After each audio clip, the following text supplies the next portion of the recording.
up, guys? Tyler and Corey here from the Casa De Klub Podcast. We've got some exciting news heading into the 2025 MLB season. Invisalign is now the presenting partner of our show. Invisalign is a great alternative to traditional treatment, and you can start to see results in as little as 6 months using the #1 clear aligner in the world. We're pumped to have the Invisalign brand as part of the show. Head to www.invisalign.com to learn more. Come on in. Fire seat, y'all. Welcome to the spot, yeah, you know what it do. Big leads, tending that dog. Casa De Klub. Well, we got two special guests today. We got Jayson Werth and Shawn Kelley, both baseball connoisseurs. We got podcast connoisseurs and horse connoisseurs. A lot to talk about today. We're glad we finally got Shawn Kelley in the room. Had some technical difficulties, but he's here and live. We appreciate you both joining us today on the Casa De Klub. Yep, good to have us. Usually it's me with the technical difficulties, so this was fun. Yeah, this is great for him. I didn't need this in my life, but we're good. A lot to talk about today. Let's kick it off with the obvious. You two started your own podcast, Off the Rail. I think everyone would love to hear how that came about, how the experience has been so far, whose idea it was, all the things. Yeah, go ahead, Shawn.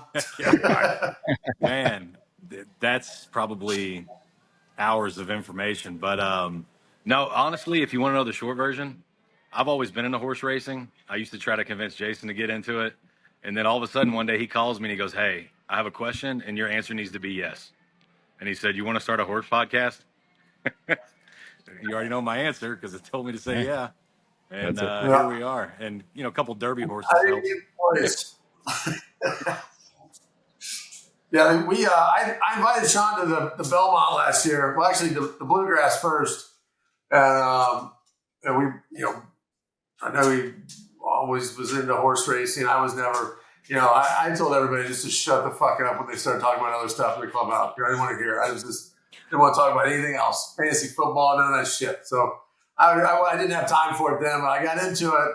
And I knew I always had a buddy that loved horse racing, so we started running big races. We actually I got you and Scherzer down to the to Gulfstream for Founders Youth Day. I think that was probably the first race, and that's when Dornock won and got in the Derby. So we just kept it going. But Shawn's in the Belmont video of us going crazy. Him and Christina were there with us, and you know, to win a race like the Belmont was like kind of a, you know, dream come true, if you will. I don't even know if I even had that dream when I started this whole thing, but from there we just said, hey, let's. I started Icon Racing, get a syndicate partnership. You know, Klub, the one you didn't get in. oh, that one, the one you're gonna get in after the show. Yeah. So I was raising money. Who was the other guy who was gonna get in with you? McClanahan.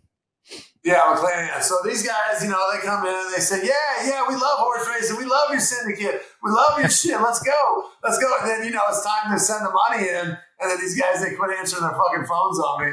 You know what you always say, big leaguers are hard to get money from. Yeah. They're the worst. You know why they're the worst? Because they don't even manage their own money. They had to call somebody to see if it's okay to spend their money. And they call them and they're like, they tell you they can't. And then they got to call you like, I'm sorry, I can't do it this year. You know, like, so that's what happened with, and that's like what happened with all the other guys too. But that's about how it went, right? Yeah. Yeah. So you had to go get a reliever because we're the only ones that say yes. I called I'm good. I can go today.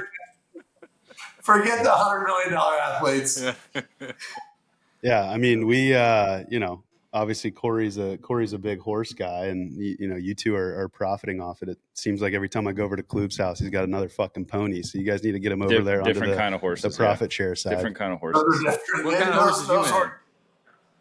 My daughter does equestrian stuff. Okay. That's you know what's cool about equestrian, Kel, is when you win, they give you a ribbon. Yeah. Oh. Yeah. No prize money, just a ribbon. No purse, but you get a ribbon. Oh, I like purses. I like. Yeah. Now, can you gamble on it though, Klub? Can you? I mean, I'm sure you can. Can you bet the ponies? I don't know if there's any live odds being posted or anything like that, but I'm sure you could gamble on it. So we'll get into the good stuff. We want to hear. We'll get him in next year, Cal. We'll get him in next year. He's getting in next year. We'll publicly shame him this time. Shame him in, yeah. No, but you said that Jason's very adamant about us not being a baseball podcast. For the record, Okay. We are not a baseball podcast, but we talk Got a lot it. of baseball. Hey, It seems to me that's all we talk about. But we're a horse racing podcast. All people want to know is stories, right? You probably get that, right? Everybody just wants to know your big league stories. so do you guys? I mean, I wasn't aware of it when I was playing. Maybe you guys are there a lot of guys that are interested in horse racing in clubhouses? I mean, you hear Bregman's name thrown around now a lot because he owns horses, I believe. But aside from your interest, Sean, was there a lot of I don't other think guys so. that I mean, I was from Louisville, so I think other than just like the little derby pool, which I'm sure you did plenty of those, where Oh, yeah. draw a horse out of a hat and put X amount of dollars in and somebody wins it. Other than that, there's not a lot of horse talk. I don't know that you really have. I guess you don't really have the time. Jason could attest to that. The time it takes when you get into that, it's not really something you could focus on, I guess, during the season. Bregman does it somehow. I'm sure he's got a guy, but So Dornoch ran the 2024 Kentucky Derby and ultimately won the 2024 Belmont Stakes. Jayson Werth, coming off a long career, what was that win like for you? And you said it earlier on. You didn't even, you didn't even dream of this happening. Yeah, so like the horse racing thing I got into, it kind of found me. I wasn't really, didn't think I was that interested in it. And when I got a hold of Dornick, he was a yearling, and I just kind of got into it and had some nice fillies. And so I bought into one colt, and that was Dornick. And when he qualified for the Derby, it was like, oh my God, this is insane. We're going to the Derby. And then when we got in the Derby, he ran 10th in the Derby, but like, that was one of the most prestigious things I've ever been a part of. The Kentucky Derby, like the owning the horse, the walkover, the build up. I mean, it's like you compare it to like, the World Series or Super Bowl or something like that. I mean, it's that type of thing. But, we ran 10th, a little disappointing. But at the Belmont, it was like one of these last kind of was, if he doesn't win this, he's probably not going to become a stallion, which is what you hope for when you buy a horse like him. So him winning that, the Belmont, it kind of changed, our course of time a little bit for me, because now we have this horse that, is, destined to be, a stallion and have, his lineage carry on in the sport. We love this guy so much. It's like a family member. And on race day, you feel like, and I think this is what's so cool about horse racing for retired athletes. Like on race day, you feel like you're playing again.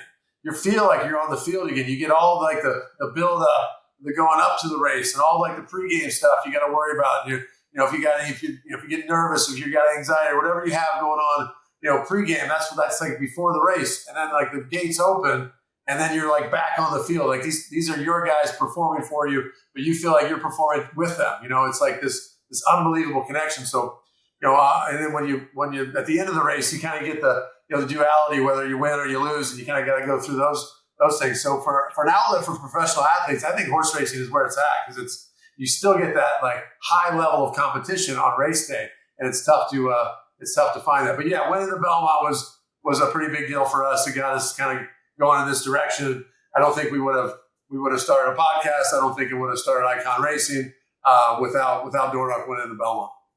I got two questions for you guys coming off of that. So what is the process of qualifying for a Triple Crown race? And then the other side of it, after Dornoch wins, how do you make the decision he's going to be a stallion or keep racing or that? Yeah. Kel, you probably know more about the points. Well, the points we just sweated through. So it's kind of like some of the other sports that do point systems, whether it's NASCAR or, some of the golf rankings or whatever. So it's just based on certain big races where you finish top, 1, 2, 3 usually gives out points. And then the top 20 points leaders about literally like after last weekend is kind of the field is set. So we had enough points and we're in. And then there's a few races after us that we kind of had to sweat out. That got a little dicey if long shots won and kind of took our spot or got ahead of us. But we hung in there. And I think we end up 15 or 16, I think, on the year. Something around there. So yeah. So Flying Mohawk's in. So he's in. It's official. And the stallion things, man, just when they win big races, they get to go to Dornoch parties. And is it more beneficial? The horses get to party. Is it more beneficial to have a horse become a stallion than it is to keep racing him? So that's like one of the big questions of the sport right now. most of the top horses, they get retired at 3. Last year's Horse of the Year, Sierra Leone, is running as a 4-year-old this year, but that was part of his stallion deal. So it just depends on what type of stallion deal you can work out with whatever stallion farm. These unbelievable breeding farms in Kentucky and other states, I guess. But it's up to them really to buy your horse and whatever deal you can put together with them. But it sucks that he doesn't get to run as a 4-year-old. We never get to see him run on turf, which he might even be even better turf horse. So it's just part of it because you'd have to carry so much insurance to insure the horse. It just wouldn't make sense. So I think everybody they go and sell them to the stallion farms. And that's ultimately that's what you want. You want to get that. You want to cash in and get that big stallion deal. I don't know what is it, like 5 new stallions a year or something like that. So it's there's not many stallions.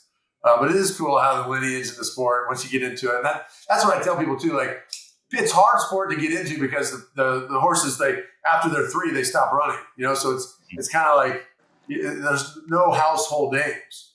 But if you look at it from you follow the sires and you follow the horses that they breed, that's a good way to kind of follow the horses that you come to love and become fans on. So there is that part of the sport of it, but I think that's after you get into it, right? It's such a multi-layered sport. It's complicated, and it is for the common sports fan. It is tough to get into it, and that's part of the reason why we started our shitty podcast.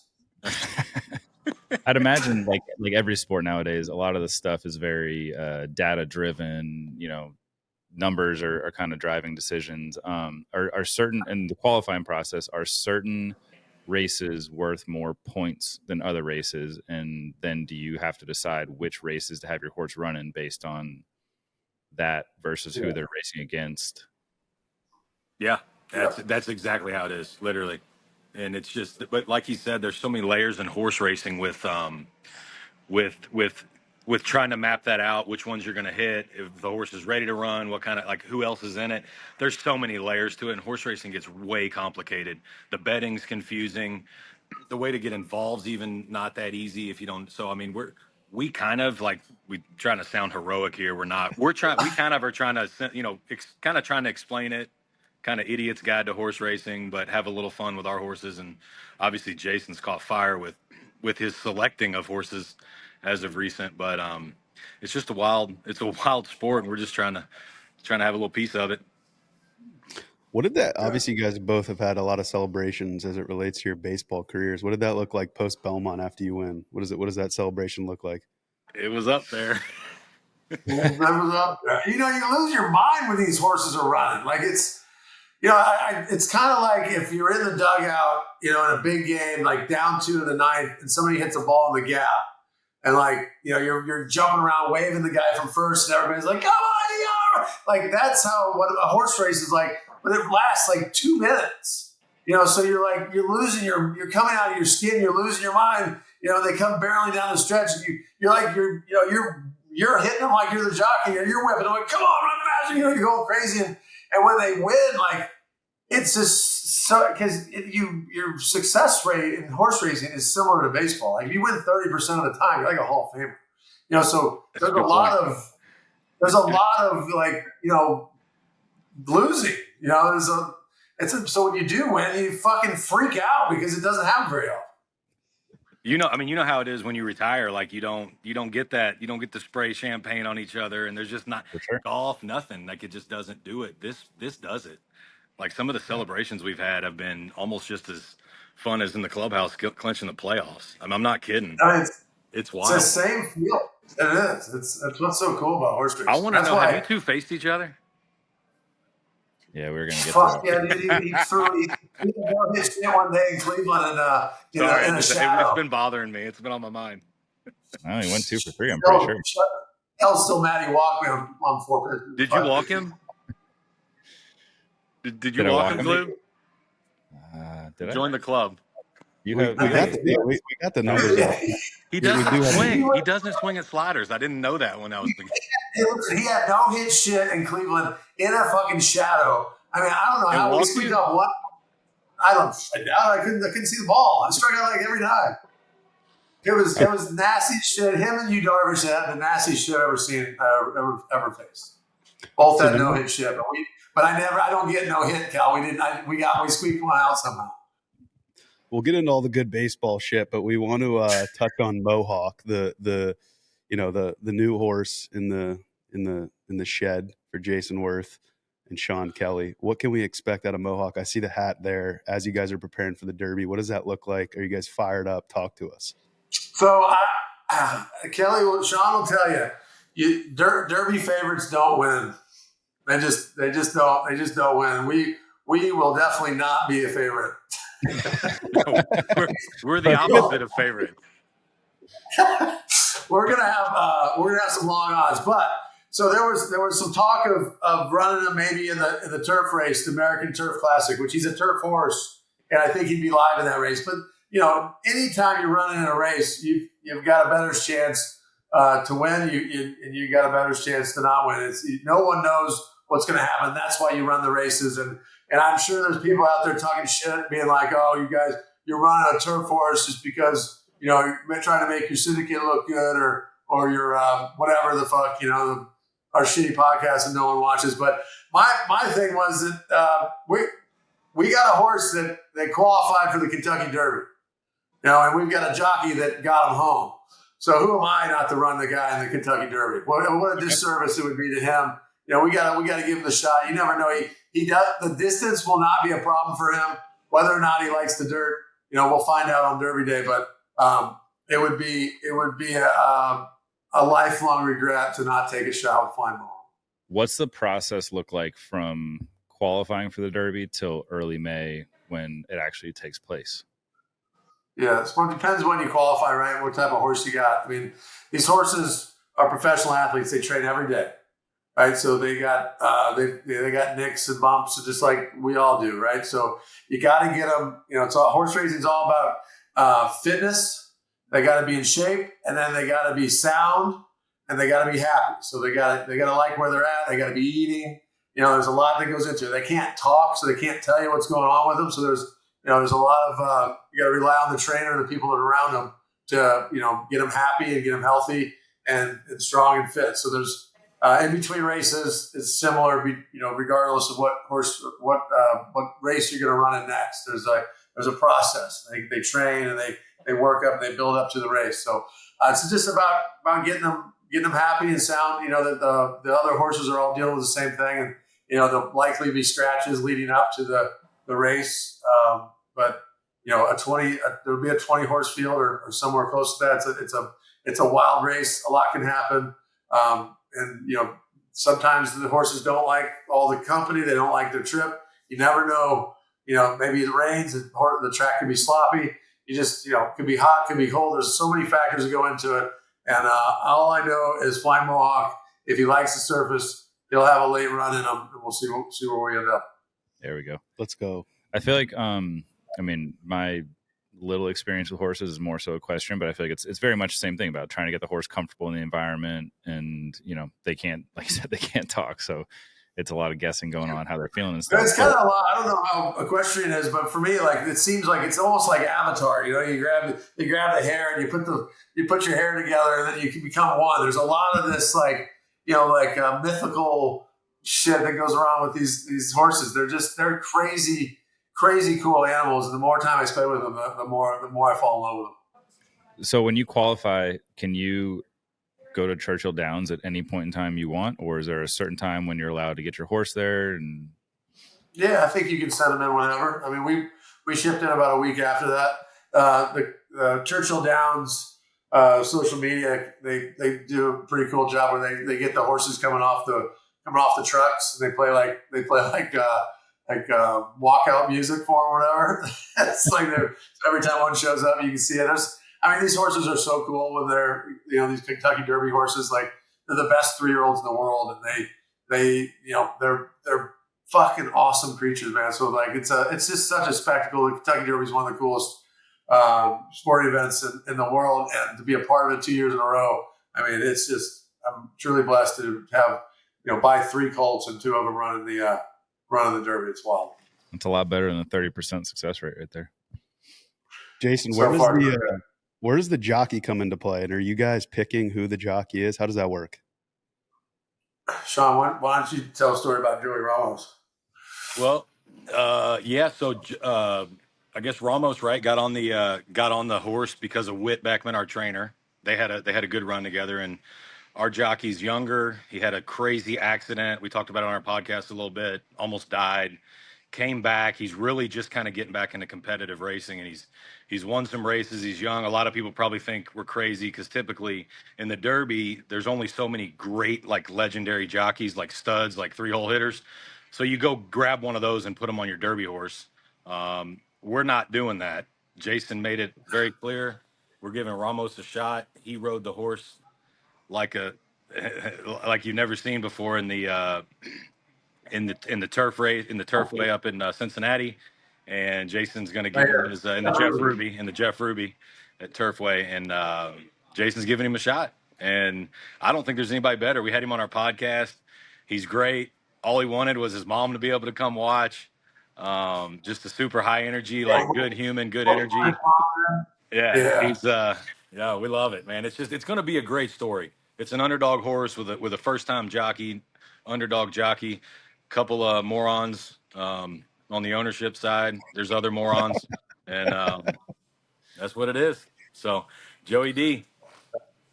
Ramos. Yeah, picking the jockey usually, the owners, the owners of the trainers, they have relationships. The top trainers, the top owners, they get the top jockeys. They, it's kind of a hierarchy, and so when you're running from out of a barn that doesn't have a lot of big name horses, a lot of big name owners. There's give and take, right?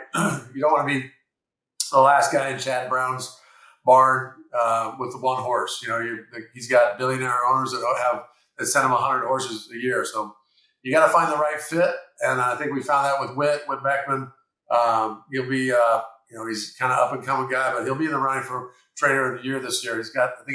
He had three Oaks horses. One retired with an injury, but he's got 2 horses in the Oaks and 1 in the Derby. We're gonna be sending all of our Icon racing horses to him.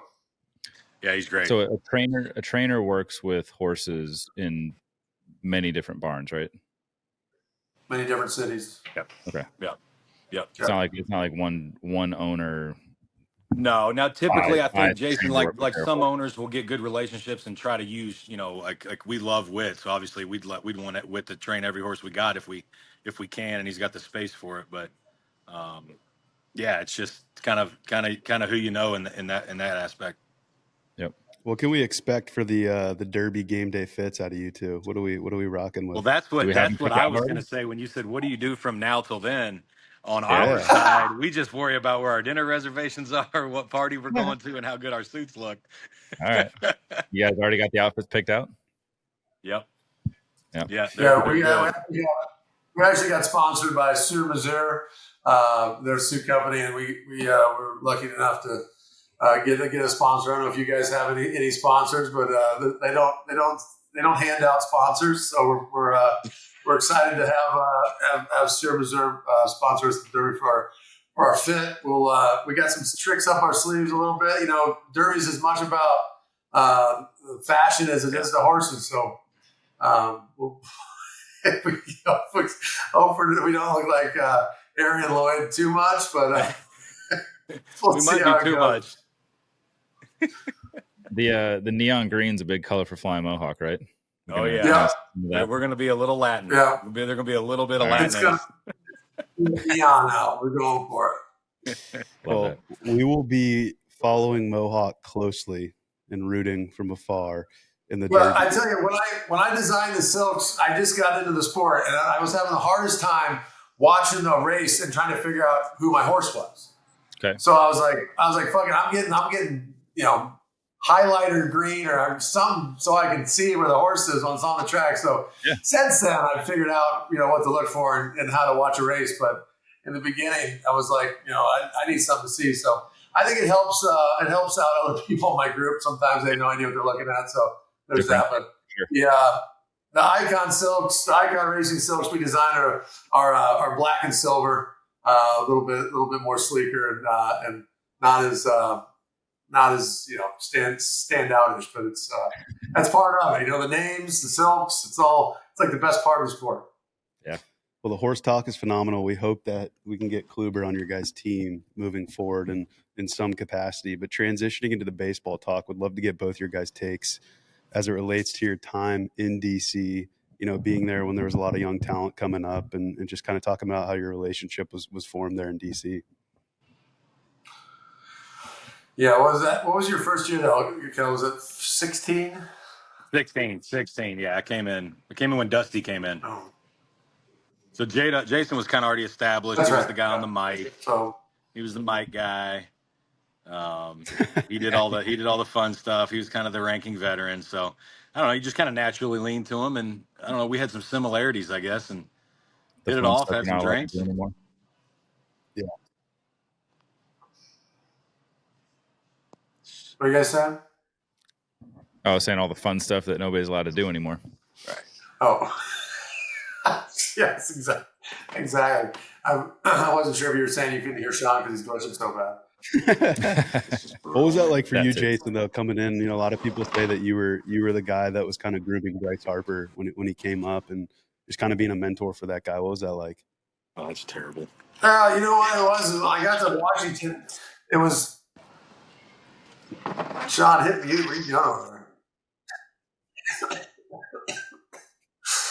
So when I got to Washington, it was I came there off 200 lost seasons. There was no veteran on the team really. The guys that were there were they wouldn't say anything. They actually created a culture where there wasn't a culture. It was kind of like this poorly ran franchise that had no direction. And then they were searching for direction. And when they signed me and Adam, that was kind of the signal to be like, all right, we need you guys to be better leaders. We need you guys to take over the clubhouse. And so that was part of the deal going to Washington. That was what was needed as much as anything with a team with a bunch of talent coming and owners that were ready to spend. It needed somebody to kind of lead really.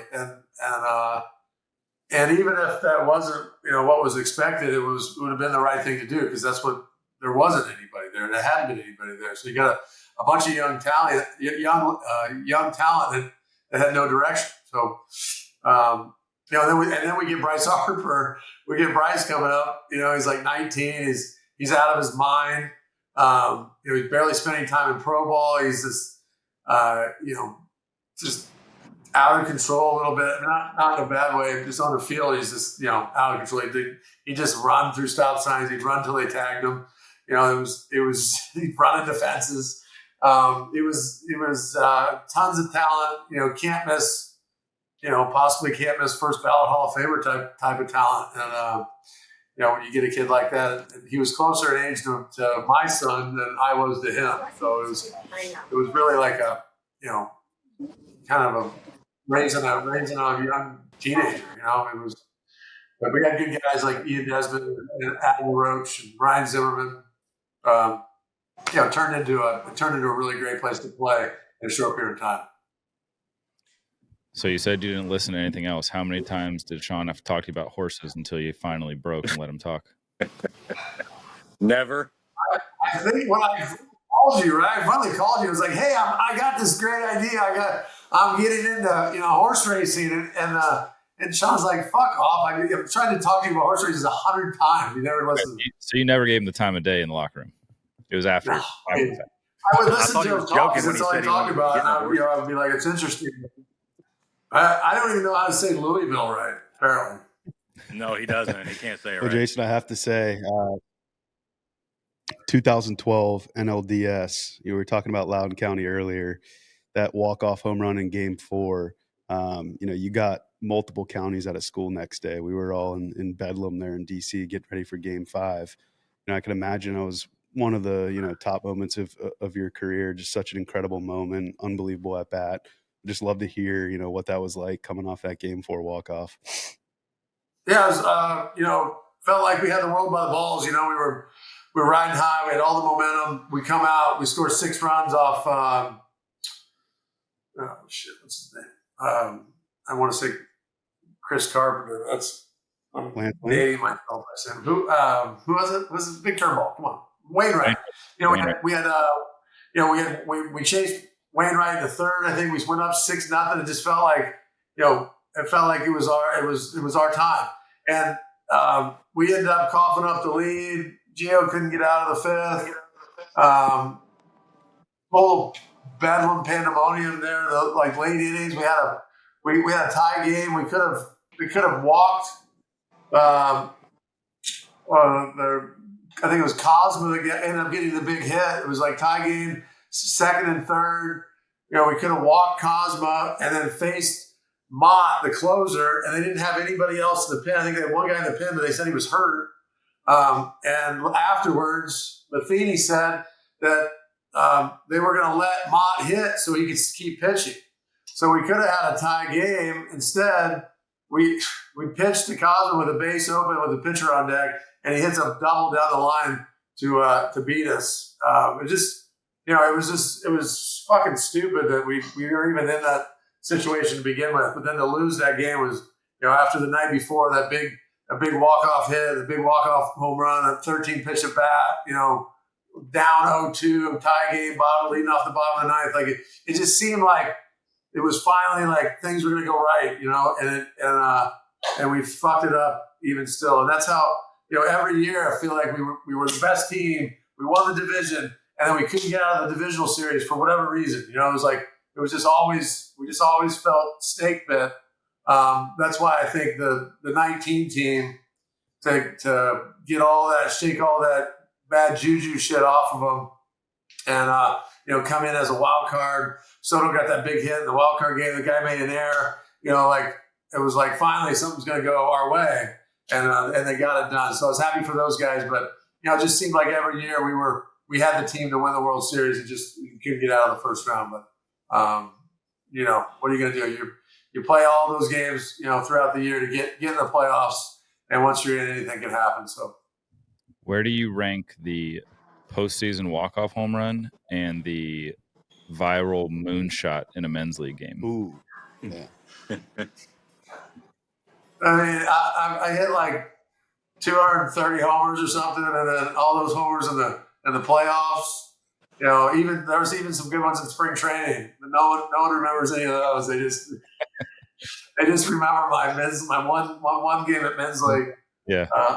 Obviously, for me, I had some big hits and some playoff games, big home runs. The 2012 one is probably, at the top, being a walk off. But there were some good ones over the years. The one in Philly off Padilla in the first inning, in game 6, maybe I think it was. That put us up 3-1. Cole gave up a run at the top of the inning, and it shut the fucking stadium down. Like Citizen Banks is usually rocking, and it went dead silent when we went down 1-0. And I hit a 2 strike, 2 out, 3-run homer in the bottom of the first, and then the place went ape shit. It just came unglued for the rest of the game. That was a pretty good one, but. Obviously, out in the postseason, the highs and lows that you experience with the fans, like they're up here and something goes wrong early, and then it takes nothing else to get them back up there. And I think momentum plays in the playoffs a lot more than it does in the regular season for that reason, because you can just feel the energy shift in the stadium when if the crowd gets deflated, it becomes such a uplifting opportunity for the other team to steal the momentum, and you see that in the postseason. I think that's why. Obviously the game 4 home run is way more at the top of my memory than the men's league, but I got to hear the story as to why you were playing in that men's league game. And Madison High School, absolute nuke job. Did you know that was going to go viral? I can't imagine there's been too many balls hit further than that one at that stadium. That was a good one. So, all right. So do you remember the congressional shooting? The Democrats and the Republicans, they play a baseball game every summer, right? Been going on for like 100 years. So they actually practice to get ready for this game. They practice for like 6 weeks. It's actually funny that they put all that time into it. But they practice in the mornings, and they were in Arlington one morning, and a gunman showed up at their practice and started spraying bullets at all the Republican congressmen. And Steve Scalise got shot. 3 people got shot that day. Steve Scalise, the House Majority Whip at the time, Matt Micah, and then there was a female cop that got shot also, and her and this other cop were the only 2 people there in a gunfight with this guy who had like an AK, like just magazine after magazine. They were fighting back with 9mm pistols, and the one girl got shot and the one guy got him. But it was a wild event. And so the guy, Matt Micah, was like a coach. He played baseball in college. He was like, their coach, whatever. He'd throw in batting practice and organize all the practices or whatever. So, he's doing this on his own time. It's not like he's getting paid for anything, but he got shot twice. And so I was on the DL at the time, and he was in the hospital, and I went to go see him. He's just laying there. He's like ashy, like almost gray color, like they're doing a bunch of surgeries on him. Like he literally almost died. And I told him, I was like, hey, get better, man. Well, maybe I'll get you out to Nats Park or whatever. So he got better. I get him out to Nats Park. The next year he came out, he played catch a couple times. I became friends with him. And we got him out the next year, and he took batting practice. So that was 2017. 2018, I tried to play AAA with the Seattle Mariners, and I pulled my hamstring in like, I don't know, maybe early June. And I was like, all right, that's some 39 years old. It's over. I come home like 10 days later or a week later. Mike is like, hey, I'm playing in my first men's league baseball game since I got my injury. He's like, I'd be honored if you'd come and join the field with me when I play. And I was like, yeah, shit, I can't say no. So I was like, all right, sure. I'm tuned up for like 95. I'm just getting out of AAA. So like these guys are throwing like 80, and it was below hitting speed. So I struck out my first at bat. I ground out to short my second at bat. And these guys on the other team, they're starting to mouth me. They're talking shit. Like, well, I don't know who this guy is. I just played for the Nats for the last 7 years in this city. So I'm like, what am I doing here? What did I have to gain from this whole thing? And so finally, my third at bat, they talked enough shit to piss me off, and I hit a ball over the lights, and that will be my last my last at bat in baseball ever. It's a good way to go out. Yeah. Good way to go out. Yeah, I mean that at bat, I feel like every month it seems. I don't know. I mean, what is that? 6 years later, you still see that come up on your feed here and there. Just a legendary moment. Honestly, way better story as to why that game happened. Yeah, it's a good story why, but every couple months I'll get somebody that sends it and says, "What why are you playing men's league?" I was like, it's like 7 years ago now. All right, we're gonna wrap it up with a lightning round, but before we get there, on the topic of winning Belmont, what that felt like to be a champion, we'd just love to hear your time in Philly, winning the World Series in 2008, what that was like. Just such a star-studded team. I imagine it's probably right at the top of your list of best baseball memories. Yeah. And my kind of story is a little bit untold about how I got there and what was going on. I mean, everybody, remembers the contract or the run with the Nats or the run with the Phillies. But, I got traded over to the Dodgers before the 2004 season, and didn't really get a chance to play until about halfway through. And I hit 16 homers in that second half of 2004, hit 2 in the playoffs. And I was like, going into 2005, I was the opening day left fielder, batting second in the order for the Dodgers. I'm like 25, 26 years old. Like I'm getting my career's looking good, right? I get hit by a fastball by AJ Burnett in the first game of spring training in 2005. And I didn't play much in 2005, played hurt in the second half, had surgery at the end of that season. And I didn't play all of 2006. Just dealing with this wrist injury. I had to find the one doctor in the world, Dr. Berger, at the Mayo Clinic in Rochester, Minnesota, that's doing this surgery to repair what I had. And it was so rare that most people don't. It's like this doesn't get diagnosed properly. and doesn't get surgically repaired properly. Most people, it's a career ender for most people. So when I signed with the Phillies, I was like the last guy on the team, coming off 2 years where I haven't played. Pat Gillick signed me. He was the GM that drafted me out of high school.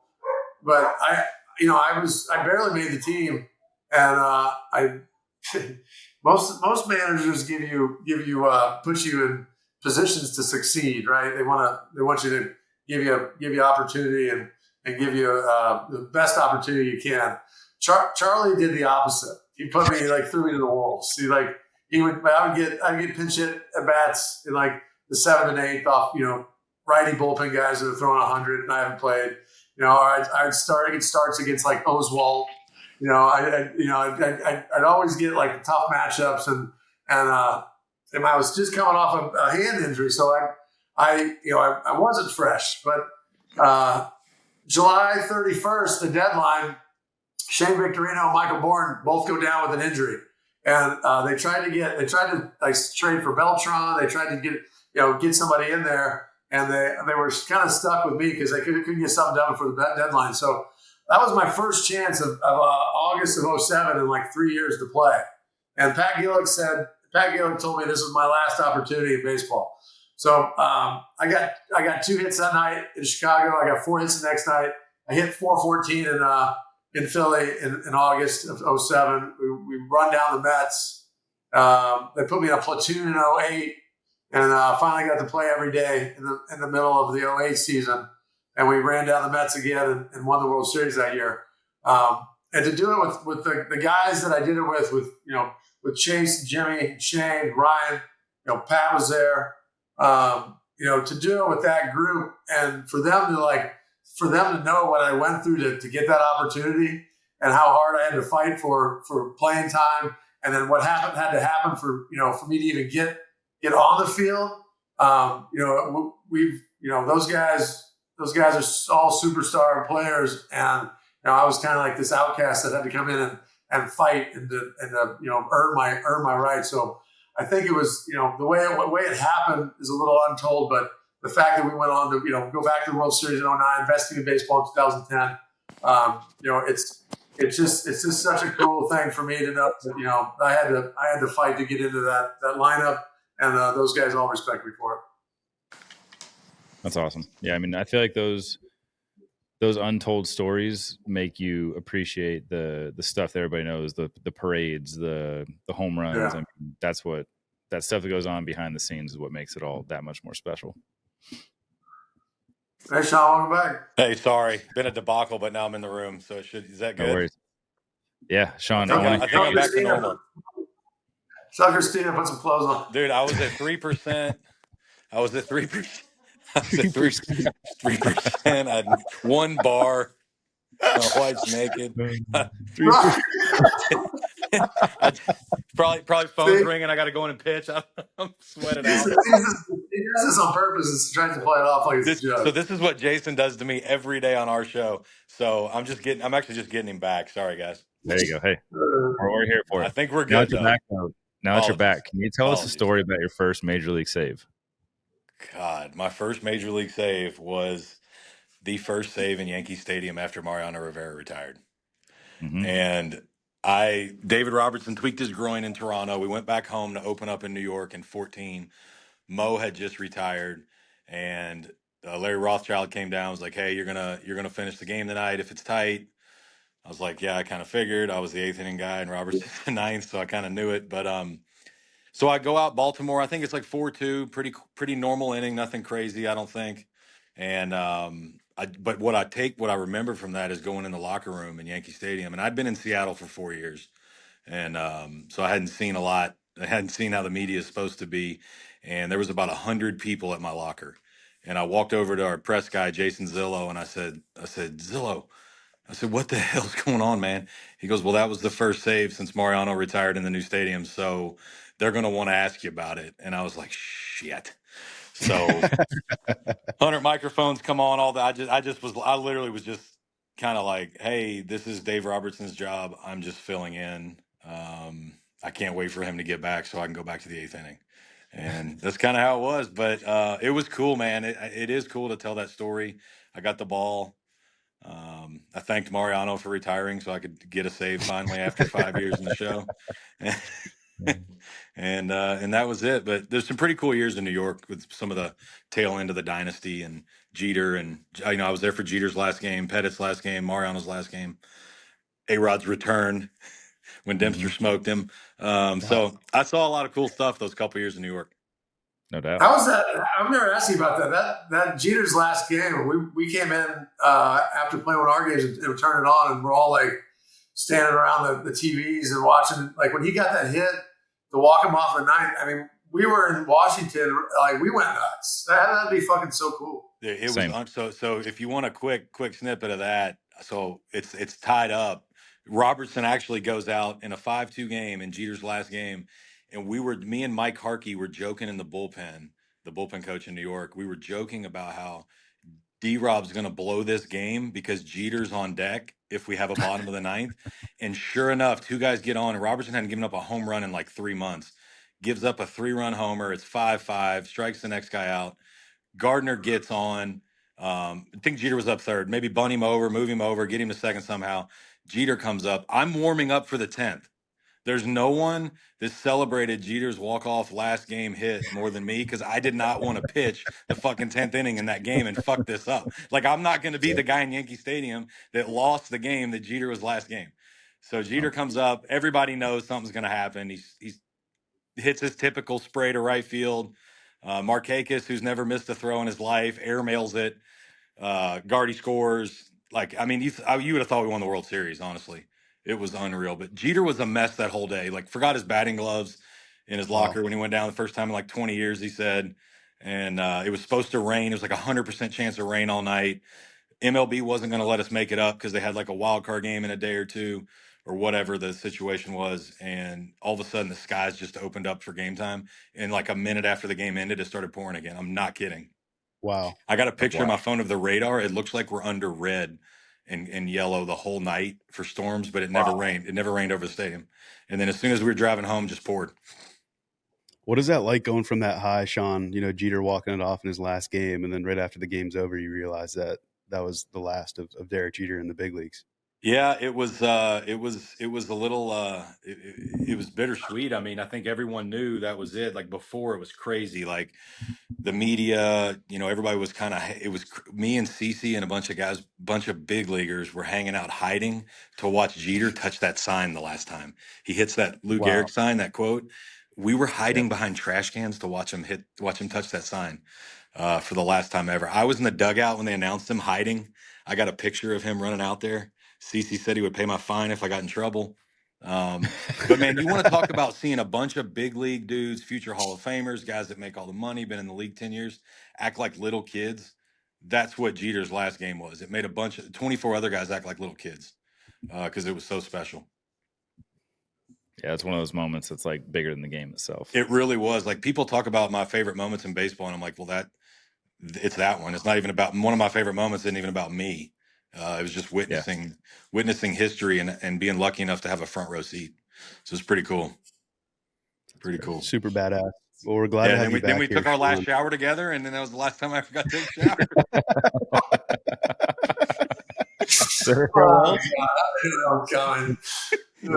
Jason was waiting for it. Were you the last person to shower with Derek Jeter in a big league locker room? Man, you know what? I don't think so. Did you hide behind a trash can I would have hung out in there. Turn around, G. Let me get that back. Oh man, that's too good. I'm glad I got back on here. Yeah, this is time. We are too. Yeah. We're glad to have you back post technical difficulties. We'll wrap it up with a little lightning round. We'll just fire off some quick questions for both of you. I'll kick it off here. This is for both of you. Who's your best player in the game right now outside of Shohei Ohtani? Judge. I'm gonna go with the tried and true Mike Trout. There we go. Like that. Like 1 for 14 with 9 Ks off your boy, by the way. There you go. Ooh, there we go. Don't ask me how I know that. 0 for 1 with a walk. With a 0 for 1 with a laser beam and a walk. What a little bit. That's you. All right, sorry guys, we're fucking up your lightning round. No, you're good. You're good. All right. What do I want to go with here? All right, Jayson, if you were playing right now, would you be experimenting with the torpedo bat? So yeah, so I asked the question a long time ago why we can't make the sweet spot bigger, and then and taper the barrel there and make it. I asked to do that, and they said they couldn't do it. So I don't know if my bat maker was misinformed or if they changed the rules. But it makes all the sense in the world to make the sweet spot the biggest part of the bat. Like that's kind of a no-brainer. But it seems like one of those. It's too obvious to somebody who've just figured it out kind of deals. Right. Yeah, seriously, I asked the question. Maybe I didn't say it the right way, but they said, no, we can't. It's got to be uniform. And you this weren't with the Yankees. You weren't with the New York Yankees. Yankees make the rules. This one's for both of you. What are your individual personal odds on Mohawk winning the Derby in 2025? Wow. You go first. 1-9. Wow. Okay. Wow. I was going to go in the he's going to go off at 40-50-1, right? But I mean, I think because it's Jayson and this cockroach just finds a way to fucking win everything, I think he's going to be I think he should be like 4 or 5-1. You should win a little money, but he shouldn't be the favorite. Good stuff. He's going to be 50-60-1, my opinion. Which is going to be worth you guys putting 100 on. All right. There we go. Here we go. Good to know. All right. I'm going to steal this one from Tyler. If you break a little bit of money on Mohawk in the Derby, maybe you have some money for Icon this fall. It'll go straight to that fund. Perfect. There you go. Perfect. All right. I'm going to steal this one from Tyler. I'm going to steal this one from Tyler because I know he wants to ask it, but do you know how fast you were going when you got your speeding ticket? Hey, Jayson. Sorry, how fast were you going? You know how fast you were going. The officer asked me the same thing. Yeah. Before we get to the answer, it's just kind of ironic that you're racing horses now. And in the courtroom, the judge said, "Sir, I-495 is not a racetrack." Yeah, I beg to differ. I look, racing's in my blood. My mom was a track athlete. I love horse racing, and I actually do love driving cars fast. But I'm still in that 10-year window, so I'm driving a truck right now. If I get out soon, they're gonna let me out. So the cop said I was doing 105. The judge said I was doing at least 100. And my wife says I called her and said I was probably doing 130. So who knows? There's no concrete answer. Nobody knows for sure. Except for debate. I did spend 5 nights in Fairfax County because of it. So fuck it. Street cred. What was that like? Those 5 days?